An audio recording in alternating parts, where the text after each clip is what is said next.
Welcome to the Unperturbed podcast with your host, Dr. Rhonda Alexander. In this forum, we're going to take a look at the secrets closely held by strong Black women. It is my goal to help us all heal from the things we often hide. Join me as we take a journey to healing, wholeness, and happiness, and a state of mind that I call unperturbed. Hey, everybody. Once again, it's your girl, Dr. Rhonda, back for another episode of Unperturbed, the podcast. Listen, I just want to thank you so much for hanging in here with me and joining me for yet another episode. I really hope that you're finding the content here helpful. I just have been thinking so much about this podcast and why I felt like it was important to broach this subject matter.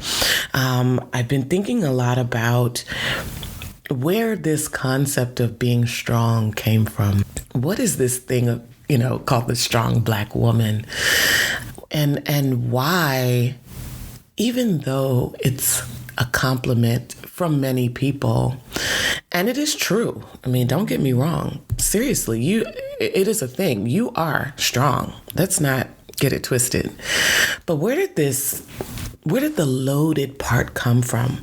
When did that compliment become a weight? When did it become a mask to hide behind? And I think in all of our recognition of strong Black women throughout the ages of history, we look at Black women as those who have been able to persevere, to overcome hardship, significant hardship, being enslaved, raising children that were the product of rape, being physically, emotionally, mentally abused repeatedly for centuries. There's a strength that is indeed built, a resilience that is built. And we as little girls watch those women be strong in the face of adversity. And we watch those women over time endure pain and not let it show, to endure frustration and never let on, to be devastated, to be hurting, to be overwhelmed, to be afraid, but not able to let it show. And when we show up to our families and we show up to our friends, we've got this strong thing going on. And what they don't realize is, and I guess what we don't realize is, we're creating this model, this role model for our descendants. We, in this current age, have watched our mothers, our grandmothers, great-grandmothers maybe even, and we've studied women in our ancestry, and we have picked up their traits, right? If your mom was single, if your mom endured abuse, if your mom, whatever she meant to you, grandmother, whatever she meant to you, whatever you saw her do, if you saw her show up despite adversity, despite hardship, and not let the world know that's what was happening, we take that on and say, that's how you're strong. I can't let them see me cry, because if they do, they'll say I'm weak. They'll take advantage of me. And so we grow up transferring this facade that hides trauma, that hides fear, that hides insecurity, that hides need, right? We don't even admit, I need help, I need love, I need rest. We hide all of that behind the auspice of being strong. And I didn't realize how impactful this was until very recently when I was talking with my daughter. She was dealing with a health issue and not really letting me on to what was going on with her. And a friend of mine said to me, talk to her about anxiety. And so I did. I went back and I talked to her and I asked her very specific questions about how she was feeling and why. And I learned in that conversation that she felt that she could not show that she was afraid or that she couldn't show that she was failing. She felt afraid to fail because she had watched me. And she felt like, because she's always seen me overcome and be strong and to win, that there was no space for failure in her life. That there was no space to say, Mommy, I don't know how. She constantly felt that she had to have all the answers because Mom had all the answers. And I didn't realize that by shielding my daughter from my experiences, my fears, some of my insecurities, I've learned to kind of let her in now, but by shielding her from some of those things as she was very young and in her most formative years, I was doing her a disservice. I thought I was teaching her the value of education, the value of blazing your own trail, the value of being your own woman and overcoming adversity, as a single mom, as a business owner, as a person who'd been told no more times than I can imagine, as somebody who is, struggles with anxiety and rejection and abandonment and fear. I had been showing her, you hide that and you show up. And none of that matters. And she never saw my efforts to deal with those issues, to confront them, to talk about them. And so in her mind, it meant I cannot show weakness. Mom doesn't show weakness, and neither can I. And so I started thinking after we had that conversation, how many of us have watched other women be strong and think that's what it means. I cannot say I need support. I need love. I need rest. I need a break, because then that means we're weak. That puts a chink in the armor that we built around ourselves that keeps us portraying this strong Black woman facade. It's not only toxic to us, it's toxic to our children. We don't teach them how to properly deal with adversity. Yes, you have to go through. Yes, you have to keep going. Hard times will come. Everything won't fall into place automatically for you. But when you are hurt, it's okay to say, I'm hurting. When you need to be weak, it's okay to be weak around those who you deem it safe to be weak with. And I think part of our problem is, as strong Black women, I think too many of us don't have those safe spaces. Let's just be real, right? Even though we may have good girlfriend circles, quite often we find ourselves even performing for them as well, because they start to get this idea of who we are or who they perceive us to be. And to some extent, we either like that and don't want to contradict that. We don't want to make them think, oh, she's not what I thought she was. Or we don't believe they can handle that and keep that secret and keep that behind, that pain and weakness private between friends. And so a lot of times we carry it, not just because we don't want to share, but often I think we are missing those forums in which to share. A big part of my journey recently in understanding this toxic side of being a strong Black woman has really been to seek out safe spaces. We've got to have places where we can fall apart, right? Where is it safe for you to fall apart?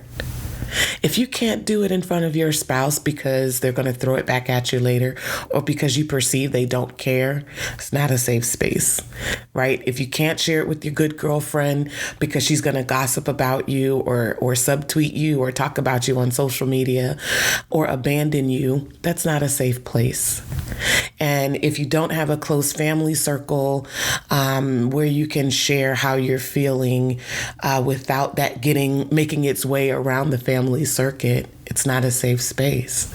So what do we have? We grow up feeling like there is no safe space. And while I can say to you, well, go out and get a therapist, that's a safe space. For some of us, even that is hard.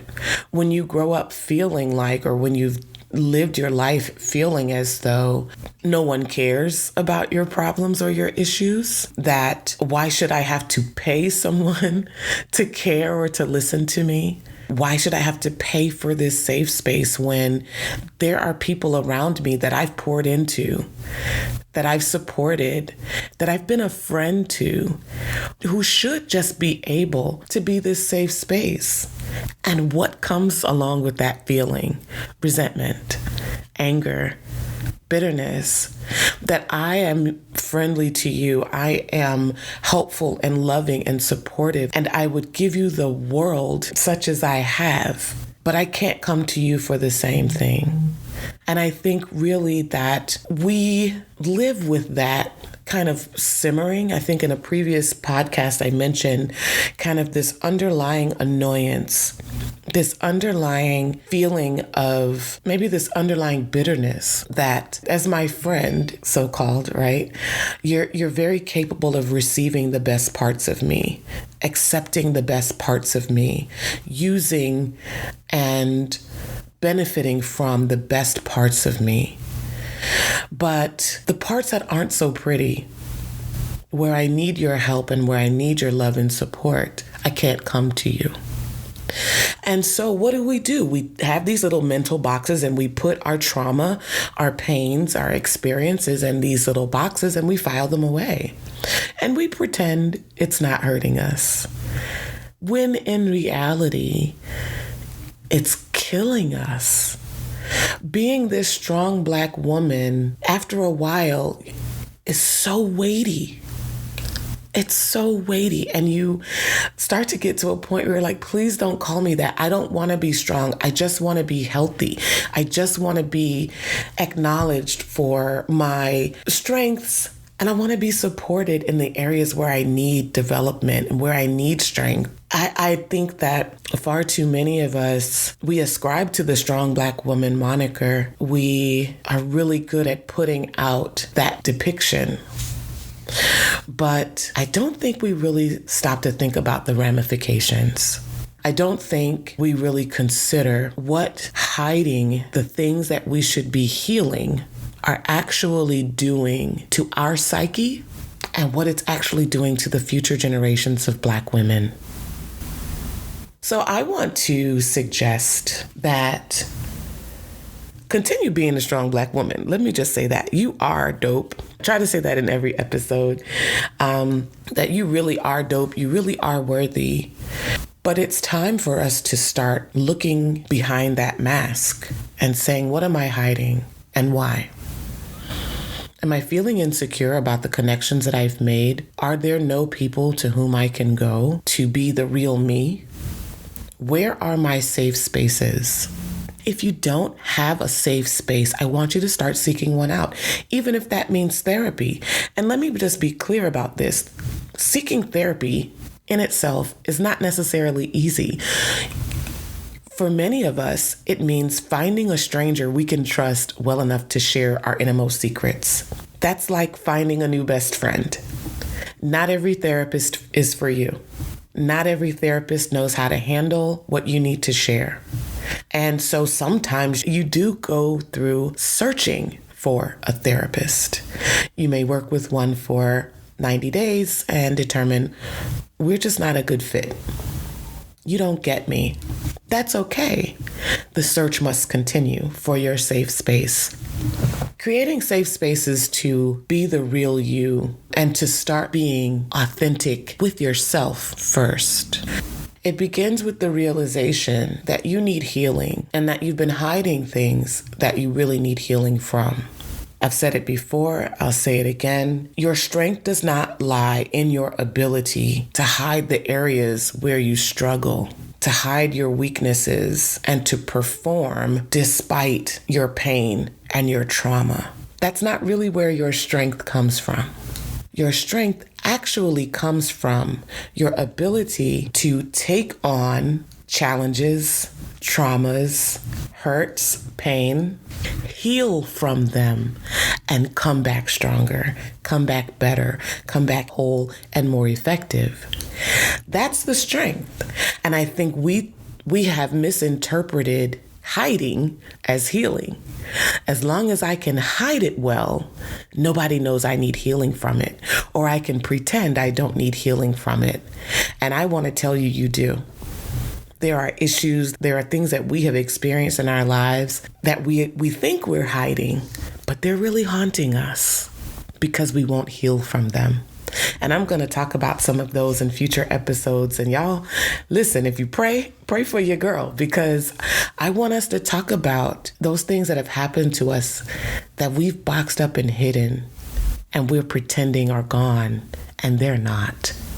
At some point, those things are going to come back and we're going to have to deal with them. And hopefully by talking about them, we'll heal from them together. So once again, thank you so much for joining me on this episode and joining me on this journey. I just appreciate your support so much. If you have questions, you can always reach me by emailing me at rhonda@thedrrhonda.com, on my website at thedrrhonda.com, and on just about every platform socially at The Dr. Rhonda. As always, it's a pleasure chatting with you, and I hope that this has been helpful to you. If it has, join me again for another episode. Until then, it's your girl, Dr. Rhonda. Be well. So I want to take a quick second to thank our first sponsor, Poddex, at poddex.com. They are the best all-in-one podcast idea generation tool. You get everything from episode ideas to interesting conversation starters for interviews, engaging discussions for your live streams, and even social media content ideas. With this tool, you don't have to spend weeks trying to come up with content for an episode or unique questions for your guests. Just shuffle the cards, pick one at random, hit the record button, and get started. Now you can make better content, have more fun while you're at it, and get your viral moment, all with Poddex. Head over to poddex.com and use my code C4C.